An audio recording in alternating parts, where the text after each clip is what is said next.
नमस्कार दोस्तों, कैसे हैं आप सब। स्वागत है आप सभी का आपके अपने YouTube चैनल पर। दोस्तों, कहते हैं कि नागमणि की रोशनी बहुत ही ज़्यादा तेज़ होती है और इसका प्रकाश कई किलोमीटर दूर से भी दिख सकता है। परंतु दोस्तों, एक इच्छाधारी नागिन अपनी नागमणि को हमेशा लोगों की नज़रों से छुपा कर रखती है, लेकिन जब कोई उसकी नागमणि को छीन लेता है तो नागिन का गुस्सा 7वें आसमान पर होता है। ऐसी ही एक सच्ची घटना आज हम आपको बताने वाले हैं, जो कि बिहार के दरभंगा के गांव में घटित हुई।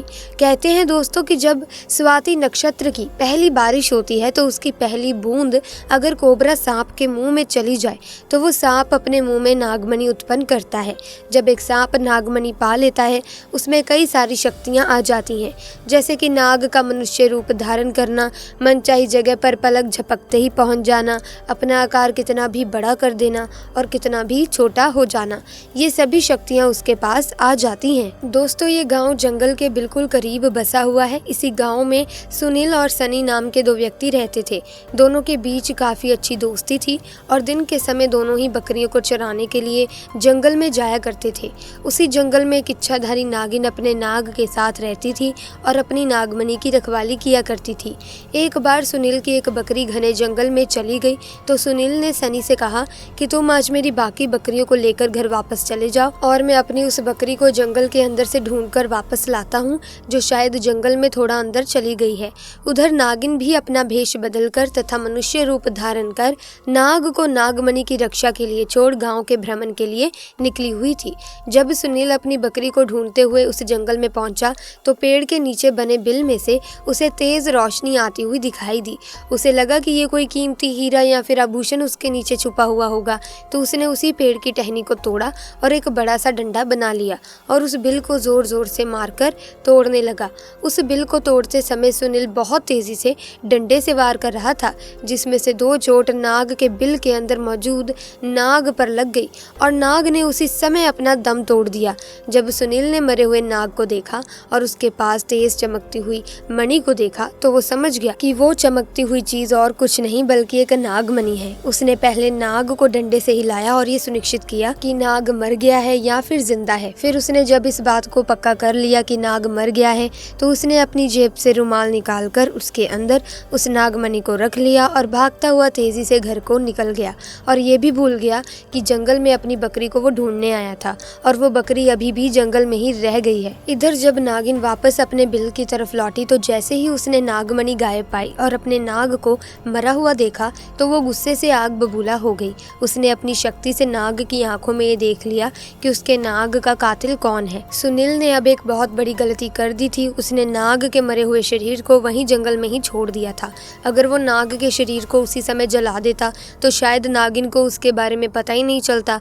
उधर सुनील बहुत खुश था क्योंकि उसे दुनिया की सबसे शक्तिशाली चीज मिल चुकी थी, यानी नागमणि मिल चुकी थी। सुनील जब घर पहुंचा तो सबसे पहले उसने नागमणि अपने हाथ में पकड़ी और इच्छा जाहिर की कि जंगल में जो बकरी खो गई है वो उसे वापस मिल जाए। तो दोस्तों, चमत्कार हुआ। अगले ही पल वो बकरी उसके घर के दरवाजे के बाहर खड़ी थी। सुनील ये सब देखकर बहुत खुश हो गया। उसने नागमणि की सहायता से अपने घर को ही बदल दिया और अब गांव का सबसे अमीर इंसान बन चुका था, और वो भी केवल और केवल नागमणि की मदद से। अपने नाग की हत्या का बदला लेने के लिए नागिन आग बबूला हो उठी, परंतु वो विवश थी क्योंकि सुनील के पास नागमणि थी और वो तब तक सुनील को नुकसान नहीं पहुंचा सकती थी जब तक उसके पास वो नागमणि मौजूद है। दोस्तों, कहते हैं कि इच्छाधारी नागिन बगैर नागमणि के भी कोई भी रूप धारण कर सकती है।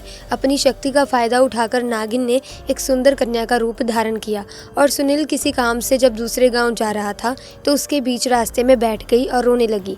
जब सुनील ने देखा कि एक बहुत ही सुंदर स्त्री रो रही है तो वो तुरंत बैलगाड़ी से नीचे उतरा और उस कन्या से पूछने लगा कि आप क्यों रो रही हो। सुंदर कन्या के भेष में उतरी उस नागिन ने कहा कि मेरा नाम दिव्या है और मैं अपने पति के साथ दूसरे गाँव में रहती हूँ, परंतु कल वो एक कन्या के साथ शादी करके आ गया और मुझे मार मार कर घर से बाहर निकाल दिया। मैं बेसहारा हूँ, लाचार हूँ।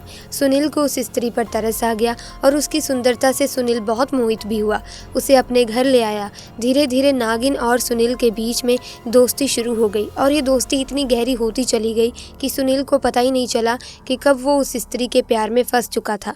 एक दिन सुनील और दिव्या यानी वो नागिन दोनों घूमने के लिए गए और एक जगह एकांत पाकर दिव्या ने सुनील से पूछा, ये तुम्हारे गले में ये चमकती चमकती हुई चीज़ क्या है? तो सुनील ने कहा, अरे कुछ नहीं, साधारण सा आभूषण है, मुझे बहुत अच्छा लगता है इसलिए मैं इसे अपने गले में पहन लेता हूँ। दोस्तों ये वही आभूषण था जिसे आप और हम नागमणि के नाम से जानते हैं। जब दिव्या बोली कि क्या तुम मुझे ये आभूषण कुछ समय के लिए दे सकते हो, क्योंकि मुझे इसकी चमक बहुत भाती है, मैं इसे पहनकर देखना चाहती हूँ कि आखिर मेरे गले में ये कैसा लगता है। इस पर सुनील चिल्लाते हुए बोला, नहीं मैं तुम्हें ये नहीं दे सकता हूँ, इसके बदले तुम कुछ भी मांग लो, मैं तुम्हें दे दूंगा। इस पर दिव्या एकदम से गुस्सा होकर बोली, सुनील तुम तो कहते थे कि तुम मुझसे बहुत प्यार करते हो, अपनी जान से भी ज्यादा प्यार करते हो, और बस मैंने एक तुम्हारे गले का ये छोटा सा आभूषण क्या मांग लिया, तुम इस चीज को मुझे देने से मना कर रहे हो, मुझ पर गुस्सा कर रहे हो। रहने दो, मैं जानती हूँ कि तुम्हारे लिए क्या ज्यादा मायने रखता है। दोस्तों फिर सुनील ने ना चाहते हुए भी वो आभूषण दिव्या को दे दिया और दिव्या को देते हुए बोला कि ठीक है, कुछ समय के लिए तुम इसे पहन सकती हो, परंतु ध्यान से। दोस्तों दिव्या के हाथ में जैसे ही वो नागमणि आई, दिव्या का रूप एकदम से बदलने लगा। केवल एक ही पल में दिव्या एक सुंदर कन्या से एक भयानक नागिन के रूप में परिवर्तित हो गई। उसका चेहरा बिल्कुल नाग सा हो गया और उसने कई बार सुनील को डसा और डस डस कर उसे मार दिया। नागिन का इंतकाम पूरा हो चुका था, उसने अपने नाग का बदला ले लिया था। दोस्तों तब से ये नागिन इस गांव में अपने नाग के लिए 500 साल से आज भी जिंदा है। इसके बाद से वहाँ कुछ ऐसी घटनाएं सुनने में आई हैं जिसे सुनकर हर कोई हैरान है।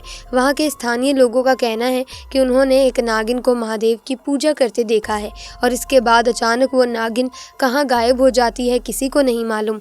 जब इस बारे में गांव के मंदिर के पुजारी जी से बात की गई तो मंदिर के पुजारी का कहना था कि अपने नाग की मौत के बाद से ही नागिन भयंकर रूप धारण करके अपने नाग को ढूंढ रही है और जिस तरह से पिछले 500 सालों से महादेव की पूजा करती थी आज भी वही करती आ रही है। नागिन इस मंदिर में आती है और भगवान शिव से अपनी प्रार्थना कर बिना किसी को नुकसान पहुंचाए चली जाती है।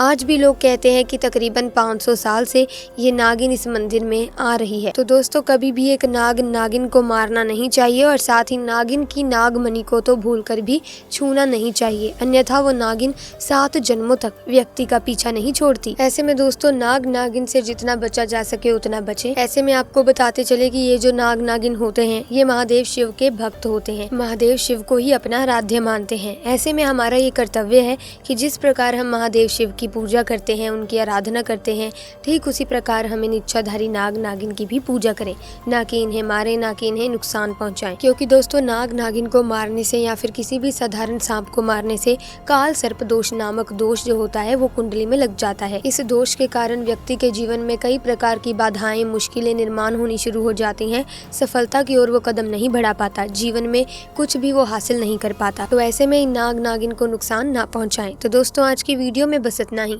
अगर वीडियो अच्छी लगी तो वीडियो को लाइक करें, शेयर करें और चैनल को सब्सक्राइब करके बेल आइकन को प्रेस कर दें ताकि नए वीडियोस की अपडेट आपको मिलती रहे। मिलेंगे दोस्तों अन्य वीडियो में नई घटना के साथ, तब तक के लिए आपका बहुत बहुत धन्यवाद।